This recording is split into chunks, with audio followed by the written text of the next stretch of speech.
When the Beatles released their self-titled album, aka The White Album, on the 22nd of November 1968, they knew very little about how a certain man would interpret the lyrics on the album.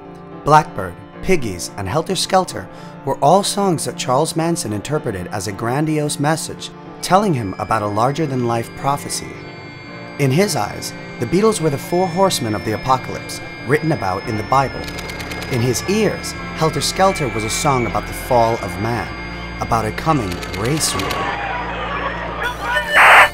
The guy was out of his mind, there's no doubt about that.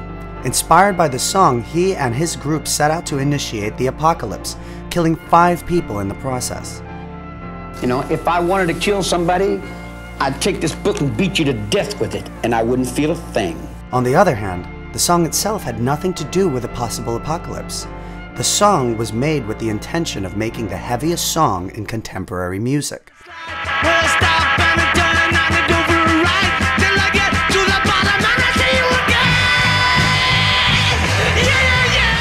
But as time passed by, both the term and the song was preserved in music history.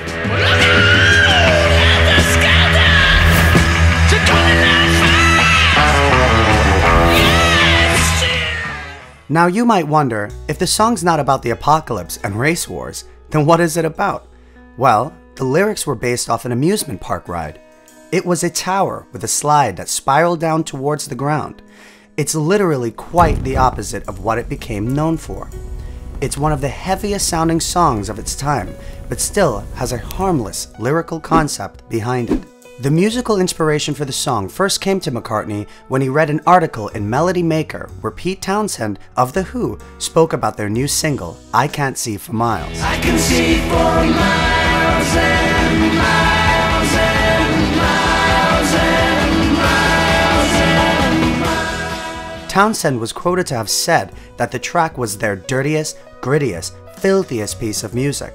Feeling competitive, McCartney decided to create something way heavier than all his previous songs. Many music reviewers at the time had also criticized McCartney for writing too many ballads.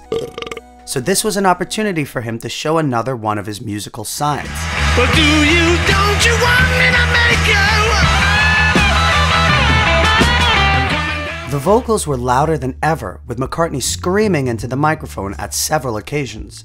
They also wanted the drums to be as loud as possible. This led to the creation of one of the Beatles' most well-known quotes. I got blisters on my fingers! That was no joke, by the way. Ringo was bleeding by the end of the take. In an interview back in 2008, Ringo commented on the outbursts in the song by saying that the track was actually very long, and we were just pounding. It was a jam, really. It turned into that. And at the end, the only way off the kit was, look, my fingers are bleeding. I just have to get up. Ringo was right about comparing the recording to a jam session. The band had to go through tens of takes to get it right, but during one specific session, they recorded a version of the song that went on for 27 minutes and 11 seconds. If Ringo played as hard as he possibly could for that long or longer, it's easy to see why he screamed out in pain at the end. It wasn't unusual for the band members to flip out during the recording sessions for their songs. As producer Chris Thomas recalls from the session on the 9th of September, while Paul was doing his vocal, George Harrison had set fire to an ashtray and was running around the studio with it above his head, doing an Arthur Brown. A lot of people point to Helter Skelter as the beginning of metal music, because there weren't many people experimenting with heavy sounds like that back in 1968. You had bands like the Mothers of Invention, the Velvet Underground, Pink Floyd, Iron Butterfly, The Doors, and a few other bands that flirted with heavier and more darker sounding music, but very few came close to the brute force of McCartney's voice.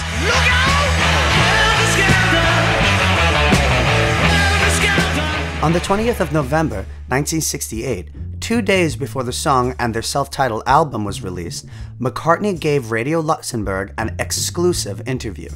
Here he revealed even more information about what inspired him to write the song. Anyway, Helter Skelter, yeah, that came about just because I'd read a review of a record where it said, and this group, it was about some group, I can't remember, saying, and this group really goes wild and they just this like echo on everything. They're screaming their heads off, and I just remember thinking, oh, it'd be great to do one like that. Pity they've done it, you know. Must be great, really screaming record. And then I heard their record, and it was quite straight, and it was very sort of very sophisticated. It wasn't rough and screaming and tape echo at all. So I thought, oh well, we'll do one like that then. And I had this song called Helter Skelter, which is just a ridiculous song. So we did it like that because I like noise. When the convicted murderer Charles Manson first heard the Beatles' White Album, he didn't only see his vision through Helter Skelter though. He also drew connections between the songs Piggies and Blackbird to support his personal interpretation. Piggies was in his mind a reference to filthy capitalists, while Blackbird was referring to more racially motivated things. Helter Skelter became the name of the apocalyptic event itself. Manson was supposedly a charismatic leader and was able to talk his group into initiating the war. Their mission was to start Helter Skelter. Okay, ready. War. What did they think they were We are at war now. But what did they... On the 27th of July 1969, Manson and his followers were involved in murdering music teacher Gary Hinman. On August 9th, they murdered actress Sharon Tate and 4 of her guests, and even the next day, they proceeded to murder again, this time Leno and Rosemary LaBianca. Obviously, these killings never led to a race war or the end of the world, and Manson and his family members were rightfully punished for their crimes. About Manson, his actions and interpretation of the song, Lennon said, "He is balmy, like any other Beatles kind of fan who reads mysticism into it." I don't know what Helter Skelter has to do with knifing somebody. I've never listened to the words properly. It was just noise. Now, Paul McCartney made Helter Skelter a more widely known term. Unfortunately enough, Charles Manson did so too with his actions and accusations. Since then, the term has been used in countless other rock songs as well. Arabella's got some interstellar gator skin boots and a helter skelter and a little finger, and I ride it endlessly. Helter skelter in a summer swelter, the birds flew off with a fallout shell. I've dealt with yourself, I tricked you out. I'm all helter skelter, I'm on that bounce. Enemy left, but reflex getting out. The expression Helter Skelter is originally defined as an action of undue haste, confusion, or disorder. But as time has passed by, you can't help but associate it with the horrific killings that marked the end of the hippie era. But what I hope you take away from this video, and what you keep in mind from now on, is that it also represents one of the heaviest and most innovative songs of the 60s, and that this gives you the inspiration to innovate for yourself as well. Thank you so much for watching this video, guys. Also a big shout out to Hollyhobbs, who actually helped me with the narration of this video, as you could tell. Make sure you check out this channel. There will be a link on the screen and in the description below. And that's it. I hope this made your experience of rock music a little bit more meaningful, and I'll see you later. Cheers.